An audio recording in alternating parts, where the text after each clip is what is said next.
નાની વાત પુષ્ટિ સંહિતા ભાગ પહેલો પાના નંબર 137માંથી વૈષ્ણવનો દેહ અલૌકિક, એમાં એક પ્રસંગ આપ્યો છે ગુસાઈજીના સેવકનો. એ પ્રસંગ વાંચું છું. પાના નંબર 137 પુષ્ટિ સંહિતા ભાગ પહેલો. નગરમાં સંઘજીભાઈ મોચી શ્રી ગુસાઈજીનો સેવક થયો હતો અને તે વૈષ્ણવના ઘણા ઊંચા વર્તમાન પાળતો હતો. એટલે કે એકવાર મોચી છે, પહેલાં વૈષ્ણવ થયા પહેલાં મોચી છે, પણ વૈષ્ણવ થઈ ગયા પછી એ વૈષ્ણવ છે. એટલે હવે એ વૈષ્ણવના બધા વર્તમાન પાળે છે. વર્તમાન એટલે આચાર વિચાર બધું આજ્ઞા પ્રમાણે, પુષ્ટિ માર્ગ પ્રમાણે જીવન જીવે છે. એ જોઈને ગામના કર્મકાંડી બ્રાહ્મણોથી આ જોઈ શકાયું નહીં અને રાજા પાસે જઈને ચાડી ખાધી કે આ શુદ્ર જાતનો અમારા જેવો વેશ પહેરીને ફરે છે, છાસમાંથી દૂધ થઈ ગયો છે, માટે તેની કસોટી કરો.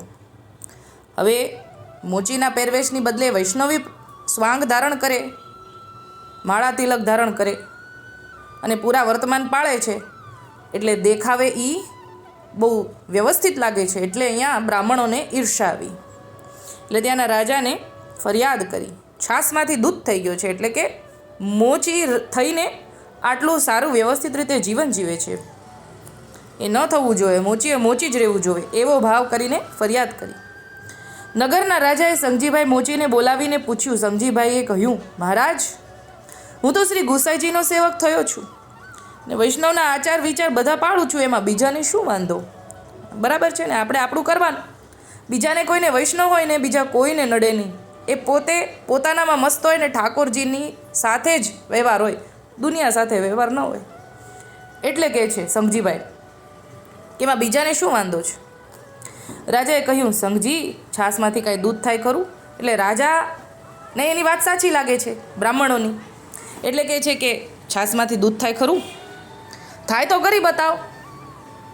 સંઘજીભાઈએ કહ્યું, હા નામદાર, જરૂર થાય, મંગાવો છાશ.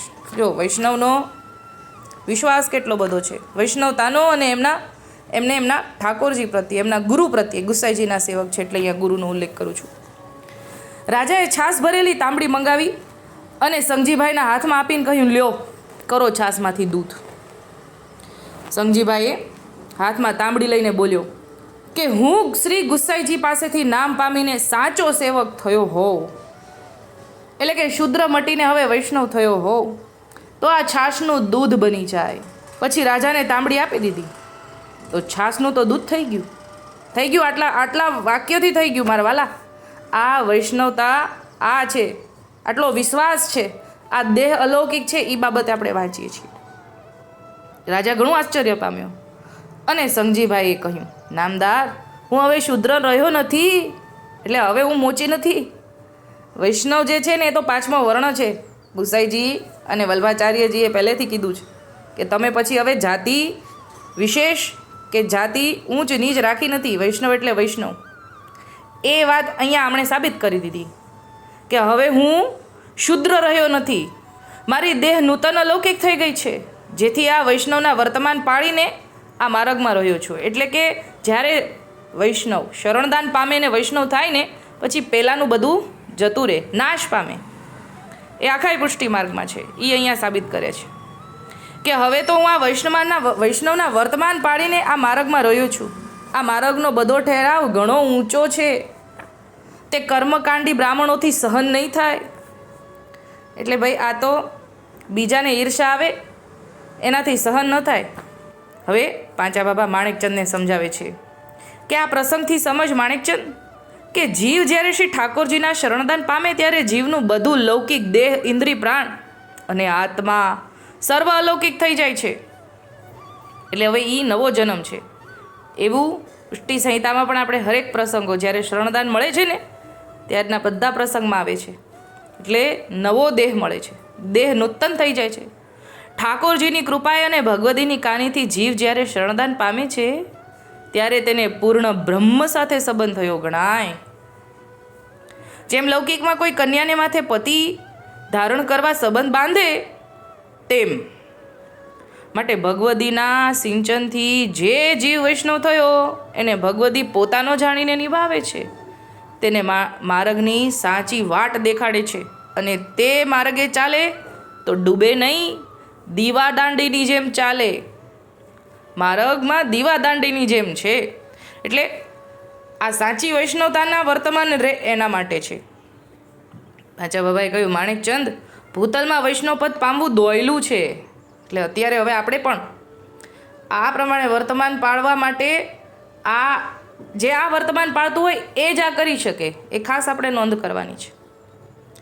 સર્વથી શ્રેષ્ઠ પદ વૈષ્ણવનું છે. વિષ્ણુનો વાચક શબ્દ વૈષ્ણવનો થાય. વૈષ્ણવનો મહિમા પુરાણ શાસ્ત્રમાં ઘણો વર્ણવ્યો છે. વૈષ્ણવતા વાતોથી નથી આવતી, આચરણથી આવે છે. જે ઉપરવાળા જે શુદ્રમતીને વૈષ્ણવ થયા ને, એમણે આચરણ કર્યું ને, વૈષ્ણવતાના વર્તમાને રહ્યા ને, એટલે છાસમાંથી દૂધ થઈ ગયું. બાકી જો ઠાકોરજીની આજ્ઞામાંથી એક આજ્ઞા પણ ન પાડે તો એ છાસમાંથી દૂધ કરી જ ન શકે. એવું અહીંયા કીધું કે આચરણથી આવે. વિદ્યા ભણવાથી આવે તેમ વૈષ્ણવતા વૈષ્ણવનો સંગ કરવાથી આવે. લે તને થોડી વાત તેની કરું. વૈષ્ણવ મર્યાદામાં પણ કહેવાય અને પુષ્ટિમાર્ગમાં પણ કહેવાય. પણ પુષ્ટિમાર્ગનો વૈષ્ણવ તે ખરા અર્થમાં વૈષ્ણવ કહેવાય. વૈષ્ણવ તો હરિના પણ હરિ છે. હરિ એટલે બધાના દુઃખને હરે તે હરિ, અને હરિના દુઃખને હરે તે વૈષ્ણવ. પ્રભુના સુખનો વિચાર કરીને સેવા કરે તે પુષ્ટિ વૈષ્ણવ. એટલે અગાઉ અહીંયા સરખામણી એમ સમજાવે છે કે મર્યાદાના વૈષ્ણવ અને પુષ્ટિના વૈષ્ણવમાં શું ફરક છે. પુષ્ટિના વૈષ્ણવ જે છે એ ઠાકોરજીના સુખને કેન્દ્રમાં રાખીને જ જીવન જીવે, એ પુષ્ટિ વૈષ્ણવ. પુષ્ટિ વૈષ્ણવ ઠાકોરજીના શ્રમ નિવારક છે. કેટલી ઊંચી પદવી વૈષ્ણવતાની અને ભગવદીજનની છે. તેથી બિહારીદાસે તે પુષ્ટિ ભગવદીનું કીર્તન કરીને ગાયું છે. મર્યાદા માર્ગીય વૈષ્ણવ પ્રભુને શ્રમ કરાવે છે અને પુષ્ટિ વૈષ્ણવ પ્રભુનો શ્રમ નિવારે છે. આટલો ફેર વૈષ્ણવપણામાં છે જેટલો ફેર રાત અને દિવસનો છે. પુષ્ટિનો જીવ નિર્ભય છે, એને કશી વાતનો ભય નથી, કારણ કે તેને ઠાકોરજીનો દ્રઢ આશ્રય છે. ઉદ્ધવજીને શ્રાપ ન લાગ્યો, યદુકુળને લાગ્યો તો નાશ થઈ ગયો. એટલે કે યદુકુળને નાશ થવાની શ્રાપ હતું ને, પણ ઉદ્ધવજીને ભગવાનનો દ્રઢ આશરો છે એટલે શ્રાપ ન લાગ્યો.